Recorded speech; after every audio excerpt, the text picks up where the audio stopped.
This series of videos introduces the 38 chapters of the Routledge Handbook of Environmental Movements. It's a project of the Social Change Lab, and we gratefully acknowledge the support of the Mary Lee Bequest for the work of our team. Hi, everyone. My name is Winifred Lewis, and I'm a professor of psychology at the University of Queensland. Hey guys, I'm Austin Manchotti, and I'm a research assistant on this project. Hi, I'm Nantisha Shabra, and I'm a psychology student at UQ. And what we're doing is we're recording introductory videos to each of the 38 chapters of the Routledge Handbook of Environmental Movements. And today we're recording for chapter 12, and that's called Extractivism in the Americas Indigenous, the Land of the Resistors. And the chapter author is Anna Isla, and she's a professor of sociology and women's studies at Brock University in Canada. And I guess the way that the chapter is structured, it's around how Indigenous peoples' resistance against oppression connects with the environment movement in multiple ways. And one question that some people might have is, what is extractivism as this one of the forces that she's talking about? Austin, you've got a definition, right? Yeah. So essentially what extractivism is the process of extracting natural resources from the earth to sell on the world markets. We're talking about industries like oil, mining, logging, and generally extracting is linked to Indigenous people's land and using that to get those resources.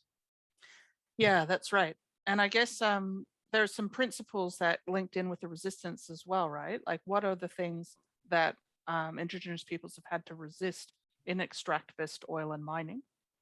Yeah, so they have these big companies, mining or whatever, big things. They come into the Indigenous lands without asking. They take the resources out and then they take the profit without sharing. And in doing that, they also poison the land without taking responsibility or fixing it. And then when the Indigenous people protest, they're ignored or even targeted with violence. So it's a pretty healthy situation.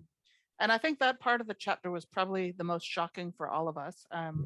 Some of us have heard something about this before, but I think for many people, just the scale of violence against Indigenous protesters around the world is just really appalling. And so, of course, that dates back in history to colonial eras and, genocide and forced evictions and so on. But even today in Latin America and in Asia and elsewhere, people are regularly murdered for environmental protesting by sometimes state police that are acting in the service of corporations, and sometimes, thugs that operate with impunity. And this part of the chapter was quite distressing to read, but it's in the context of an overall depressing chapter, because another part of the chapter was talking about how resistance and the environmental situation connect with the oppression of women and sexual violence. Can you tell us about that, Nantisha? Yes, so there are many critiques that are made by ecofeminists, and they believe that you can't really think of nature and gender separately. And they believe that because of the sustainable development that's been made forward, women are being used by capitalists, so they're losing their autonomy and their rights in their living space. So men would be in charge of their bodies and their labor and also their children. So they would be doing work such as reproductive labor for free. And so because of this, there's a lot of protests going on against violence towards Indigenous women.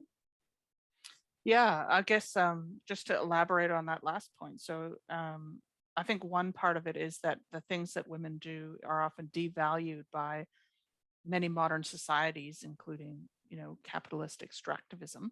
But also there's a second point that many of the people working in the fields like mining and oil would be men that are coming into the communities of Indigenous peoples. And there has been, sexual harassment and rape and even murder of women in Indigenous communities around the world, including in North America and Latin America. And sometimes when people are calling for action on sexual assault and violence and rape, there just hasn't been any response by the state. And so there's in the chapter, the author talks about Idle No More, the Canadian movement against the police failure to act on murdered and missing Aboriginal women, and many other examples from around the world in Mexico and so on that connect with the the Me Too movement as well, just the general neglect of violence against women by some police forces and by the culture of impunity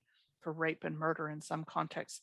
That's been really much worse for Indigenous women, is I think part of the message of the chapter, that there's been a real overlap of racism and sexism in terms of failure to act when these violence occurs.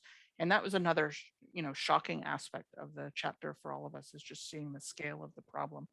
But connecting it in with the extractivism, the idea is that in a lot of the oil developments and the mining companies, there has been cultures of sexual harassment and rape that haven't been addressed. And we've seen that even here in Australia, but I think it's been an issue around the world.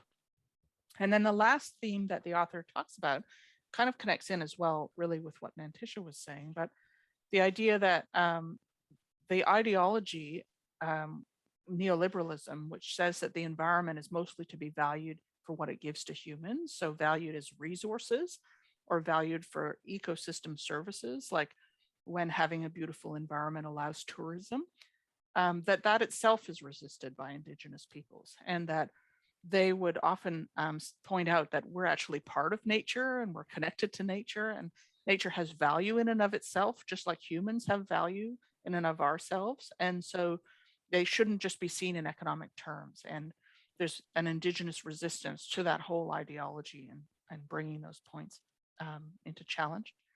I guess on the whole, I found this chapter, depressing but interesting. I thought some of the details and the racism experienced by Indigenous peoples is just so appalling to read about. And on the other hand, I guess I hope that the resistance movements can be successful, although the record of violence and people ignoring their voices is also confronting to realize.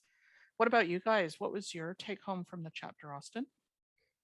I'd say similar. It is a very depressing thing to read, but it does have a lot of value, particularly within the paradigm of the Me Too movement, because it does Yeah. show and flesh out a lot of information with references about previous things and how it's built up and how these behaviors are still continued even nowadays, just through different means. And, it definitely sheds more light on the history of it, because everyone has their own sort of knowledge of, when in Australia, like when the Aboriginals were here, the British did things, and in Africa Yeah. or in the US or whatever. But this really goes through and gives direct references as well and really fleshes it out nicely. Yeah, that's a really good point, bringing in the Aboriginal Australian context and how the British record here is just very much the same as this chapter. It's not just modern mining companies having a problem with sexual harassment. There was also the same history of violence and rape and so on. So we need to be mindful of that everywhere that we are as speakers today, but also as viewers, of how we can take responsibility for and engage our own histories. Nantisha, what about you? What was your reaction to the chapter?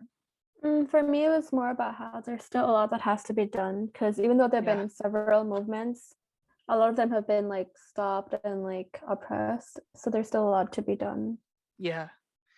Well, that's probably a sobering way and an appropriate way to finish the recording. So maybe we'll stop there, and I'll say thank you to you, Austin, and thank you to you, Nantisha, for being part of the recording today. And thanks to our viewers if you've made it through the end of the video. Bye now. For those of you watching, be sure to subscribe and follow us at Social Change UQ, and check out our website for more videos.